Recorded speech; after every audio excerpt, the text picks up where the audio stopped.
एक बड़ी गलतफहमी ये भी है, हमारे बाल साहित्यकारों में भी है और सब में है। भारत का बच्चा जब हम कहते हैं तो कौन है? केवल महानगर में रहने वाला? जी नहीं, गांव से केवल कस्बे सभी। में रहने वाला?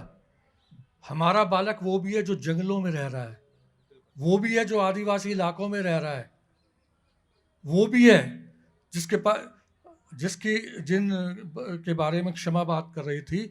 आज भी ऐसे इलाके हैं जहां पर बच्चों को सही ढंग से बैठने की जगह नहीं है, ठीक स्कूल नहीं है। आप तो स्कूल की बात कर रहे हैं, जरा हम उस लाइन में रहे हैं एजुकेशन की, तो हम यूजीसी की तरफ से जाते थे कॉलेजेस को वो करने के लिए, अप्रूव करने के लिए। हम देखते थे वहाँ पर जो है ना, लड़कियों के लिए अलग से टॉयलेट तक नहीं है,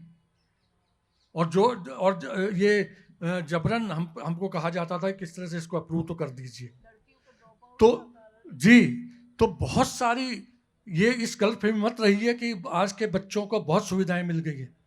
भारत के बच्चों को देखिए, और अच्छी बात यह है कि आज आदिवासी इलाकों से भी बाल कविताएं, हिंदी में बाल कविता लिखी जाने लगी हैं, और वो ऐसी कविताएं लिख रही हैं जो मेरे सामने अगर आगे तो सुनाऊंगा, जिससे पता चलता है कि वहाँ का बच्चा कैसे सोचता है।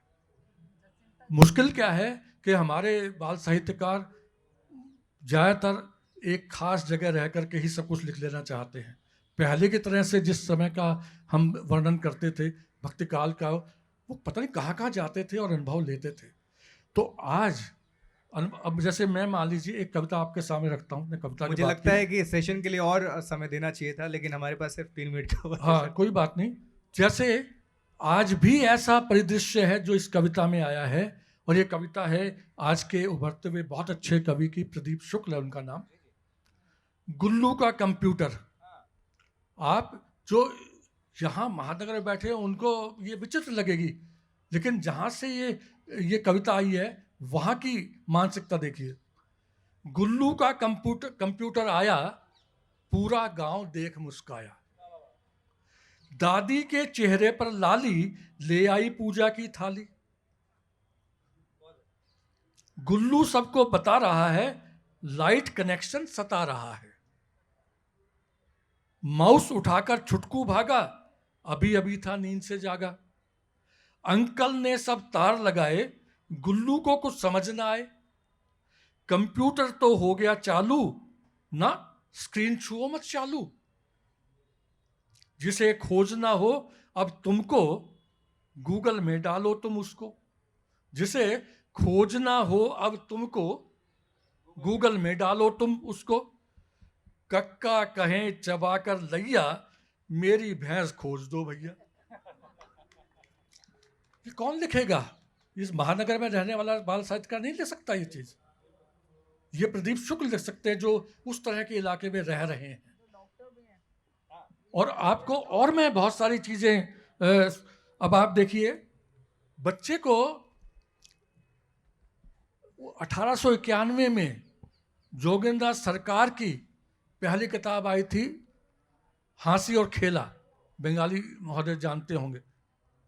उस किताब को देखकर रविन्द्रनाथ टैगोर ने कहा था ये है बाल साहित्य, क्योंकि इससे पहले कक्षाओं में पढ़ने पढ़ाने के लिए ये बड़ी गलत फहमी होगी कि बच्चों को जब तक हम ही संस्कार नहीं देंगे, बच्चों को संस्कार नहीं आएंगे। आचरण की बात बहुत अच्छी है, लेकिन बच्चों को अधिकार दिए जाने चाहिए।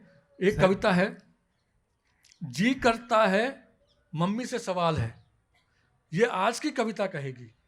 जी करता है बैठ किसी दिन मम्मी को समझाऊं मैं, ता दिन तक दिन थे कुची पुड़ी सिखलाऊं मैं।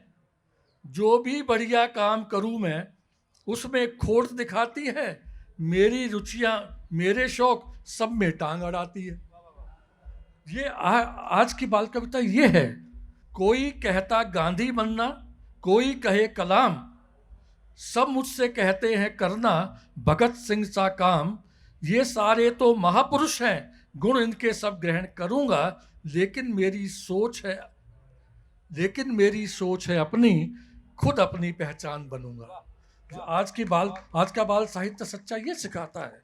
तो पापा को ऑफिस की जल्दी, माँ तुम भी तो जाती छोड़, दादी नानी कोई ना संग, बोलो मुझे संभाले कौन। क्या बात है, क्या बात ये बच्चे की भावनाएं हैं। आज ये हिंदी का बाल साहित्य उत्कृष्ट लिखा जा रहा है, लेकिन बेकार भी, कूड़ा भी बहुत लिखा जा रहा है। बिल्कुल सर। धन्यवाद।